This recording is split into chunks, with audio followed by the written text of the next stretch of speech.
The latest patch for Elden Ring 1.03. Within this update, there's so many buffs, nerfs, and crazy quality of life changes. We're going to talk about that within this video. Welcome mates, I'm BloodThirstyLord, but you can call me Lordy, and today we're back on Elden Ring for a crazy update video. They've changed so much so quickly, and some of it is really required, especially for the PvP scene in Elden Ring. But before we do get to this video, there's only a small percentage of mates to watch the video that are actually subscribed. Leave a like, show support, click the subscribe button to keep up to date, press that join button to become a member on the channel. So without further ado, let's get straight into this. Also mates, 10% off your next Gamer Subs order with code LORDY at the checkout to get yourself some waifu cups, Gamer Sub tubs, and much more. Link in the description below. So we'll go through every change. This is going to be implemented to every device from PlayStation 4, 5, Xbox One, Series X and S, and also Steam. So all the platforms will be affected in this latest update. The major changes are added a function to record an icon, the name of an NPC on the map when you encounter that NPC. Added an NPC called Jar Byron. So that seems to be a new NPC.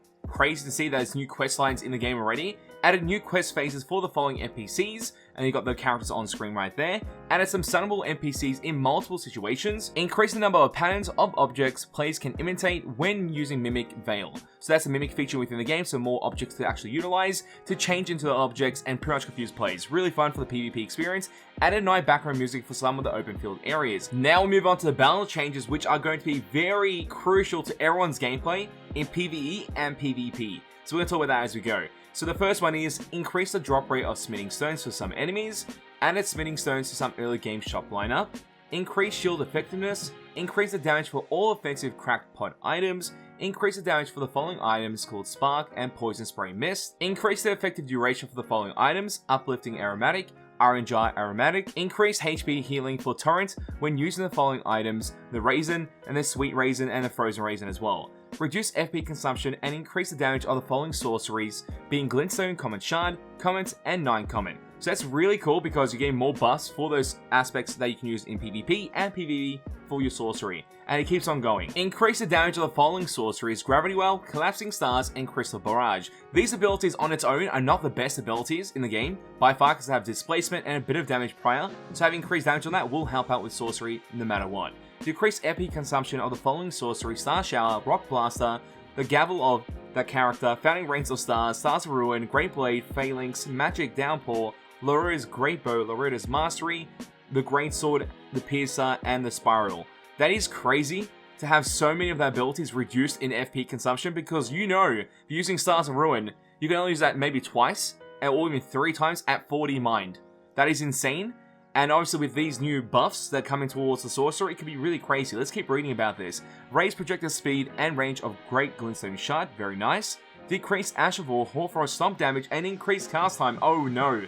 All the mates that use Hoarfrost Stomp as the Ash of War are going to hate this. Decrease in damage and increase cast time. Depending on how much of this is changed, in both factors, it could be really bad of an Ash of War, or still be decent enough to use. We'll find out. Increase the Ash of War Bloody Slashes, self-inflict damage while slightly lowering the damage and increasing the cast time. Okay, so you take more damage, you do less damage with this actual ability active, or the Ash of War, but increase cast time as well while doing it. So that's a bit of a nerf there, if I don't mind saying myself. Decrease weapon skill, Sword of Night, and Flame damage. Another nerf for another weapon. Increase FP consumption and lower the duration of Ash of War Barricade Shield. Okay, not too bad. I think that's a major nerf, but it's still there. Change FP consumption timing of Ash of War on that charge ability as well. Decrease the damage of Spirit Summoned when using the item Mimic Tear Ash, and change the Spirit's behavior pattern. So we know the Mimic Tear Ash is one of the best summons in the game currently, and that's because it did so much and pretty much had the best behavioral patterns. So I'm guessing if they made it dumber, which is most likely the case, and obviously decrease the damage, this is not going to be the go-to summon ability for much longer, but can still work pretty well depending on what happens. We'll find out more about this in the future. And also other enemy and weapon balance changes. You don't know which ones, they just say briefly. That's pretty much it.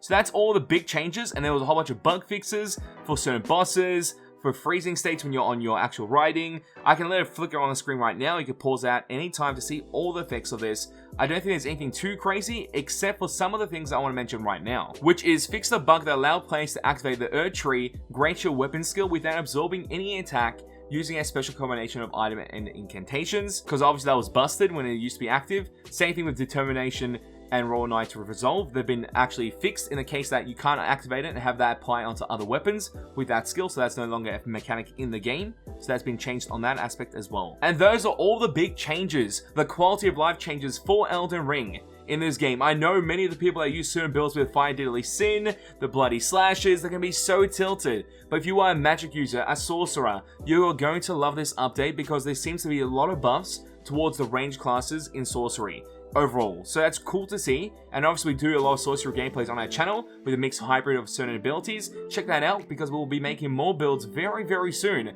to highlight the buffs on this character. It should be quite fun indeed. But mates, tell me opinions or thoughts in the comment section down below. I'd love to know. And as always mates, it's been a pleasure to have you guys on the channel as we're through this, and I'll catch you mates next time. Bye bye. Road to 200k subscribers. Let's get it mates.